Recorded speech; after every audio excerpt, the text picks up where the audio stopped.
Hello, Money Queens and listeners. Welcome to Women Behind the Millions. Let's meet the women behind the millionaires, the women supporting, guiding, celebrating women with their wealth. You will hear from women millionaires, how they got there, what they wish they had known, what got them to be a millionaire, the emotional side, the spiritual side, the practical side of wealth. You'll also get to meet the women behind the scenes helping make it happen. Let's dive into Women Behind the Millions. I am Jessica Weaver, your host, best-selling author of 3 books, wealth advisor, and founder of the Women's Wealth Boutique. Let's start meeting the women.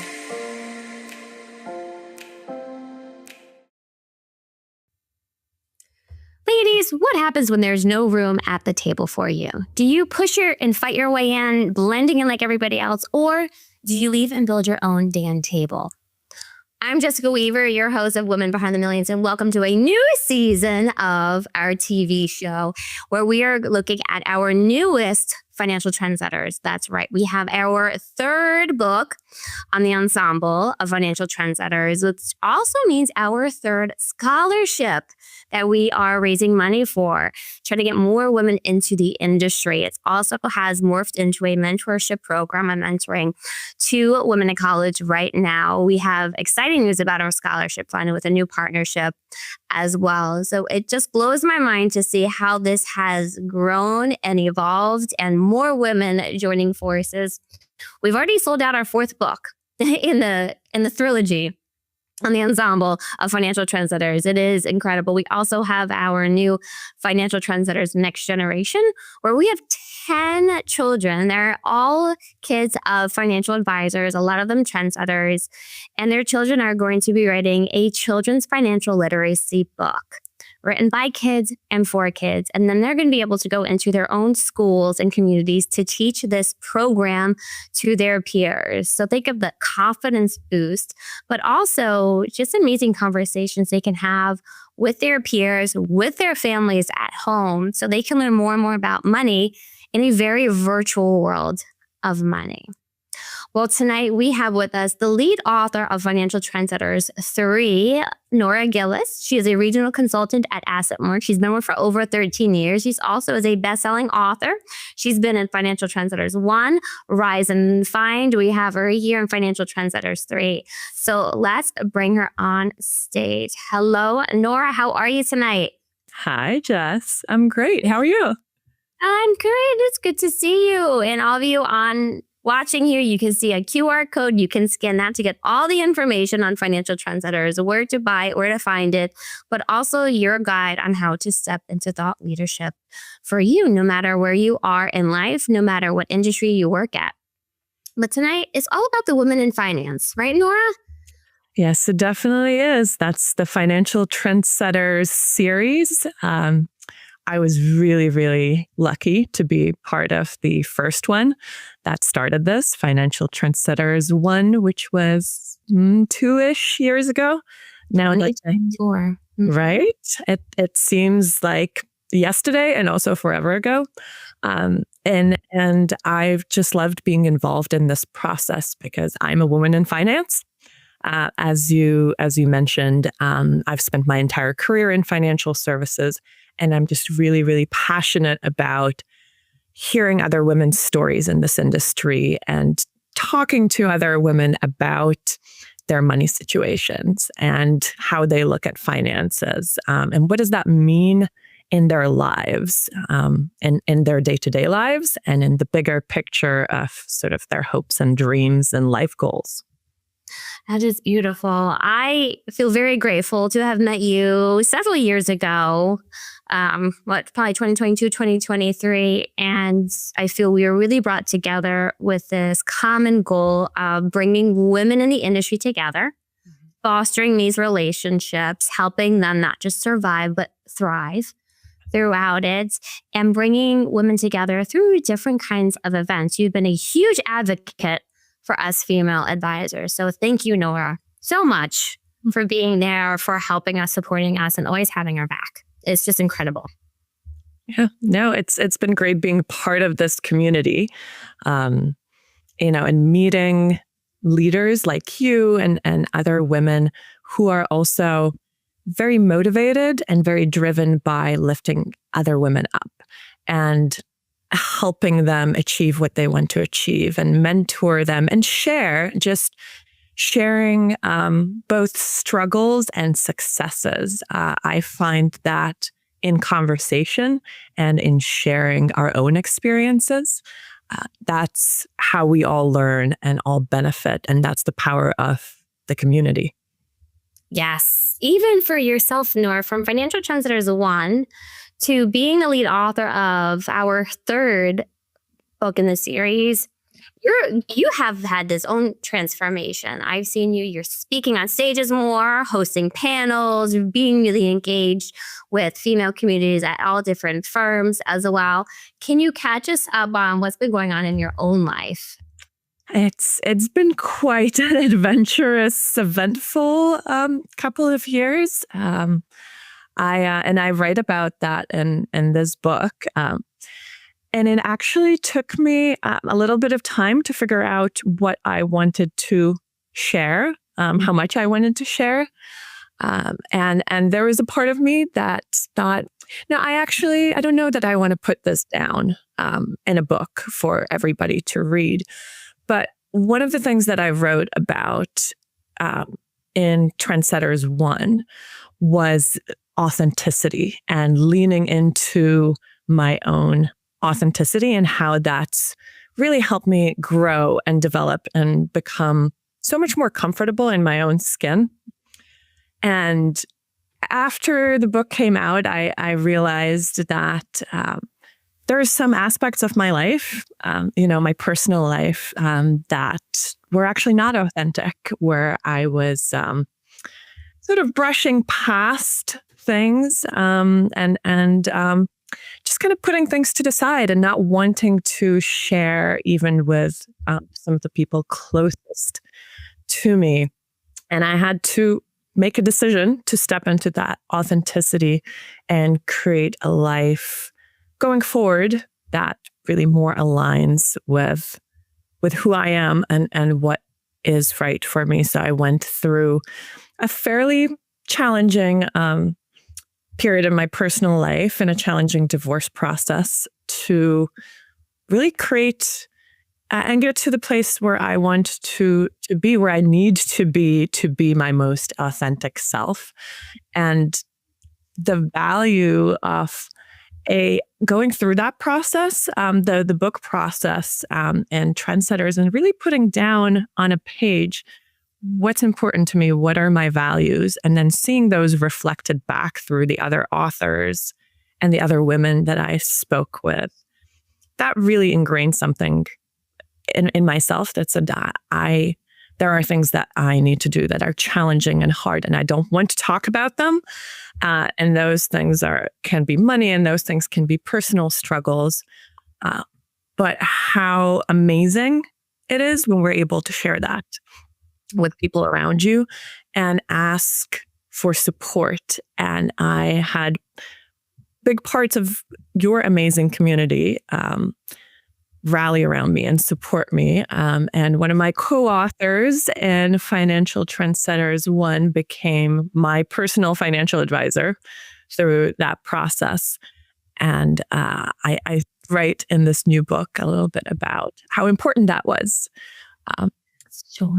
To have that support, right? And to have someone there in my corner, even though I've been in financial services my entire career, right? I sort of know these things, but how we all need support and a guide and a community, and how we need to talk about things openly and ask for help. That's kind of brought me to this new place that I am today. And as my financial advisor says, creating my dream life, right? I love that. Creating your dream life. Yes. Just even your energy being around you. So different. You're lighter, you're brighter, you're your frequency so much higher, Nora, since all of this has happened. It's interesting because you said having your values reflected back at you, and not just from your own chapter, but from chapter after chapter. And when you said authenticity, I wrote mirror down. And that is very interesting. You kept going with that analogy, not even knowing I was thinking that, of it staring back at you and almost kind of being an audit of, am I living in authenticity? I might be at work or I might be at home, but am I in all these different aspects of my life? And for you to then say no and make those hard decisions.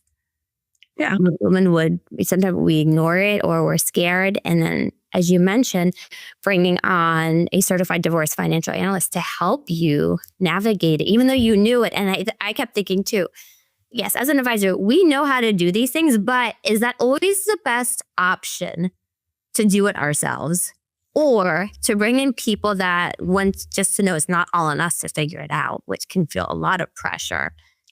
Yeah. Or we might be so stuck on looking at it one way, having somebody else's perspective can be great. Exactly. And money comes with a lot of emotion, and it can and it usually does. And especially when you're in a challenging place in your life and there's a lot of anxiety and stress. Frankly, you're not thinking straight always because you are thinking with emotion. And so many of the ways that we, even us in financial services, but more so women who are not connected to this industry, who don't have that background, our decisions are frequently driven by emotion. And that's frequently not in our best interest, those decisions that we make from a place of anxiety and stress and just wanting to get past it, just make it be over, right? I just want to move on. And we make decisions that actually will negatively impact our future for years and years to come. So having somebody there in your corner, like I did, that I can send things to and say, I don't know, I'm not thinking straight right now. Can you give me advice? What should I do here in this part of the process? Because this is too emotional for me.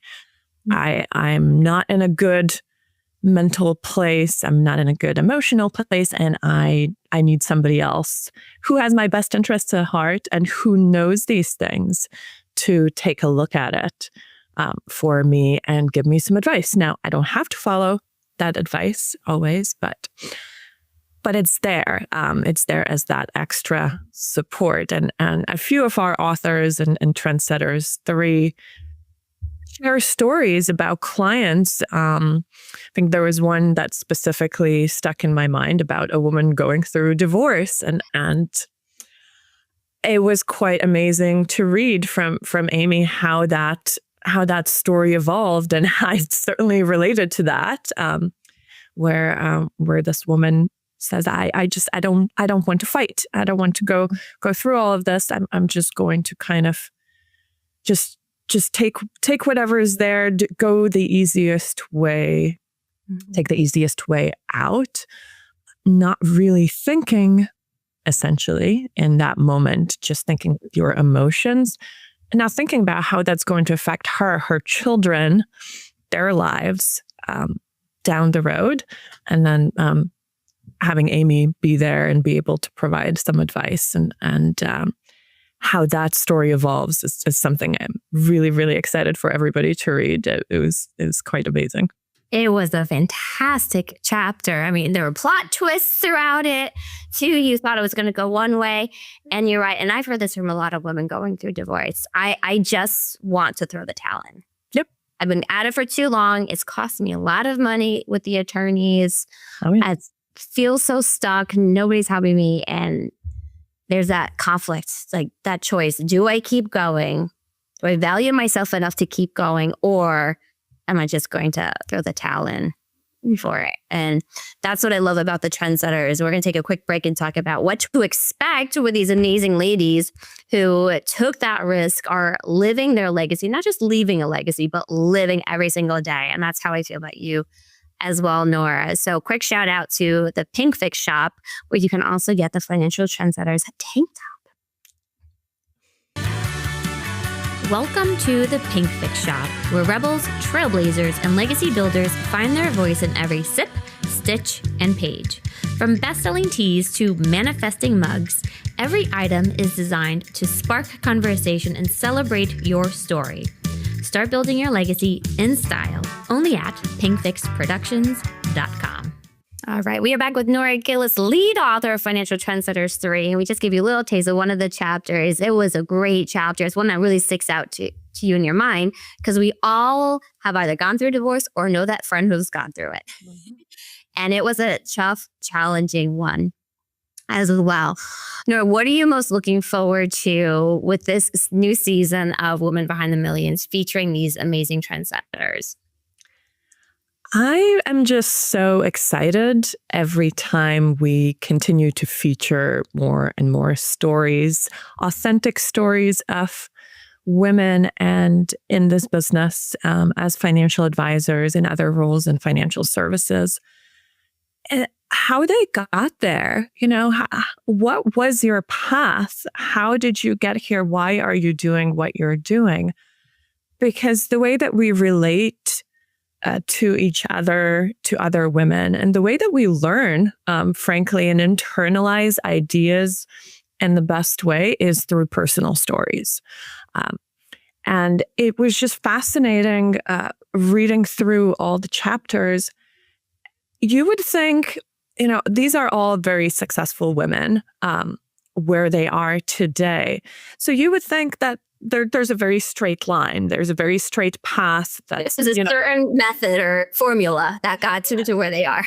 Step one, step two. And I think sometimes if for others looking at these women from the side, they may think, I could have never done that. Or for younger women, I can never do that because I've already not taken the right steps. And the amazing thing is there are no right steps. As you read through these stories, every woman had a very, very, very different way of navigating their careers and their paths and their purpose to get where they are. For some of them, this is their second or third career. And at the same time, some of them had family members, moms or dads in the business. And that's where they kind of took their inspiration from, and frequently rebelled initially and said they were not going to do that. I love that story. Yes, Jess. Your dad is a financial advisor, right?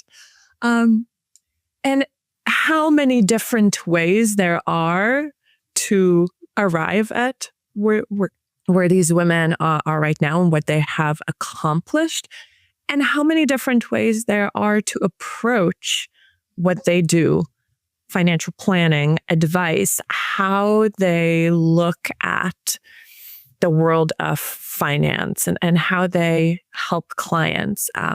There is no one size fits all, which is what frequently the old industry, and maybe the financial news media would have us believe.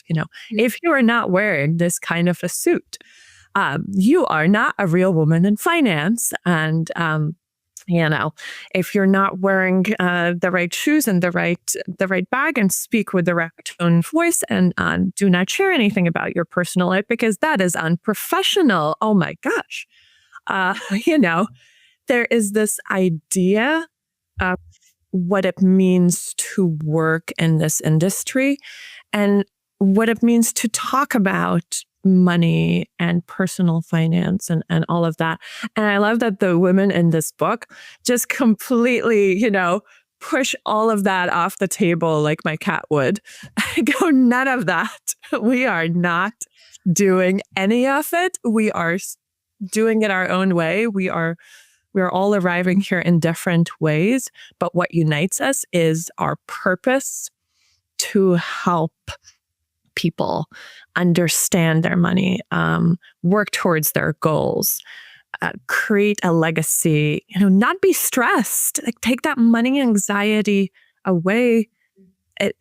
it's not the other, right? It's not something outside of you. This is just a part of your life that can help you do things that are important to you and accomplish what you want to accomplish. Yes. And it's such a diverse mix of how their practice is set up, their backgrounds. We had a few ladies talk about being on motorcycles, which is so badass, amazing. Oh, yeah. I loved reading about those. Amber had this great quote. It's not being conceited, it's being convinced. And I thought, wow, is that a power statement for all women to wear as a badge of honor or that shield? We struggle with confidence because we don't want to come across as being conceited. And she flipped that. And it's such a great reframe. It's not conceited, it's convinced. Yes.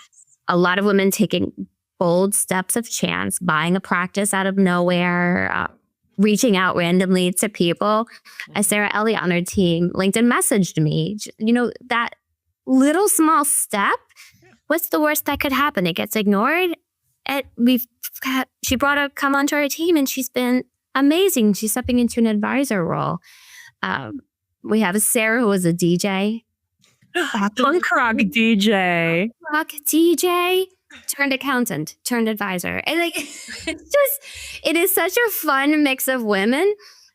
But I also love seeing how, I want to say more than any of our other books, more women in these leadership roles. Some women all have their solo advisor practice, which is great, but we're seeing more women wanting to manage a team. And that really gets me excited. How about you, Nora?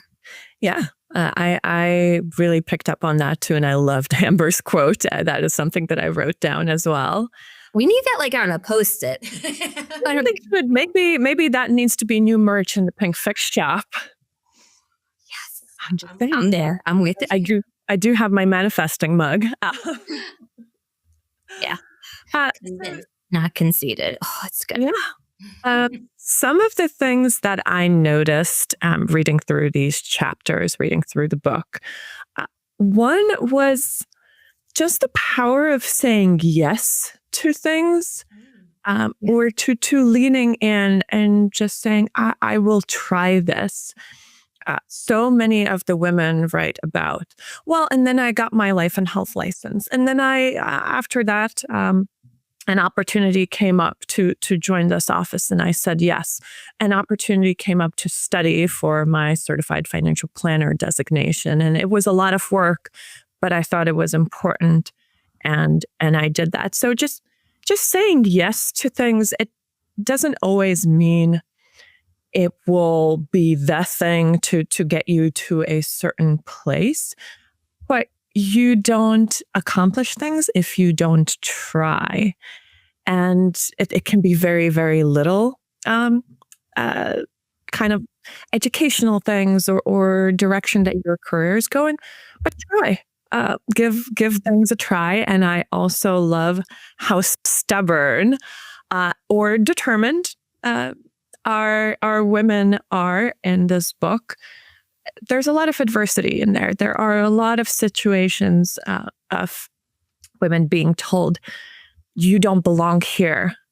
You will not accomplish this. I will not give you the opportunity to move on to this role, regardless of the amount of work that you have put in.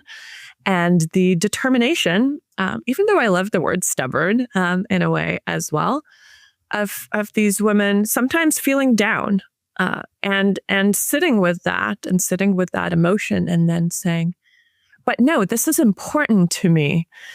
This is a path that I feel passionate about. So if not here, if not in this way, then a different way, then somewhere else. And also, and that's the third thing, sometimes the lesson to learn is that you will not push through in the place where you are currently.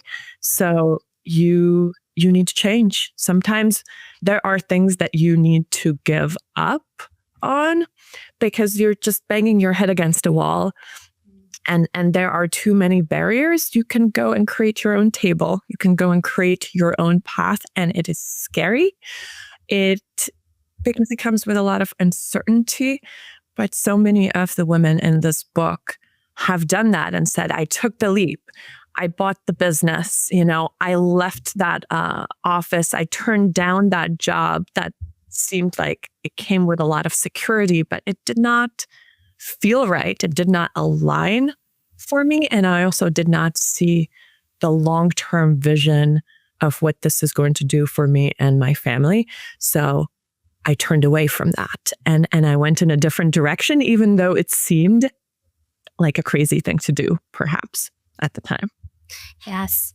As Sarah Elia said, I'm so glad I just turned down the pension. Yes. I'm so glad I turned down that security because this opened up this whole other world versus being just stuck pigeonholed. That's such a beautiful last lesson of you can push through. It just might be the way you thought it would or where you currently are. But we need to pivot. Well, Nora, our time has gone so fast. We have one more question for you if you're ready for it. Of course. What makes you alone behind the millions? I love Andy. I think what makes me a woman behind the millions is really the passion I feel for learning the stories of all the women around me, the women in this industry, learning more about them, and then sharing those stories and creating communities where women can connect with each other and share and support each other. Nothing makes me happier than understanding what drives someone, what drives a woman to accomplish what they want to accomplish, where they have come from, and being able to make that connection and bring them into a community where they can thrive and learn and grow and get to that place that they want to go. Yes, amen. And I'm going to throw in there too, you've been part of these 3 books. We have the scholarship fund aligned with it. We have a new partnership, the futurefinance.org. It's all going towards women in college. You can apply for the scholarship if you are studying finance. We want more women to study finance, get more women into the industry so we can keep moving that number from 20% of advisors being female to 50 to 60, 70. I mean, that's kind of the limit, right, Nora? True. So thank you so much for being a part of it because that's huge, being able to give back in such a big way. Yes, that is so important. And I've talked about this on here before. It's personally important to me. I could not have received my education without a scholarship. So being able to pass that on and being able to fund a scholarship through our book efforts and through these projects is one of the most important things and why I want to be a part of this community. Amen. Thank you so much, Nora, for being on and being our lead author of our newest book, Financial Trendsetters 3. Cannot wait for everybody to read the book and also see these fabulous women every week, Thursday nights at 7 p.m. on our TV show. We will see you next week with one of our trendsetters. So stay tuned, ladies. And thank you to all our money queens for tuning in and watching. We'll see you next week. Hey, money queens, looking to get your wealth to that next level, 7, 8, 9 figures? Follow us on Instagram at PinkFixMyMoney and at Women's Wealth Boutique for more millionaire money tips.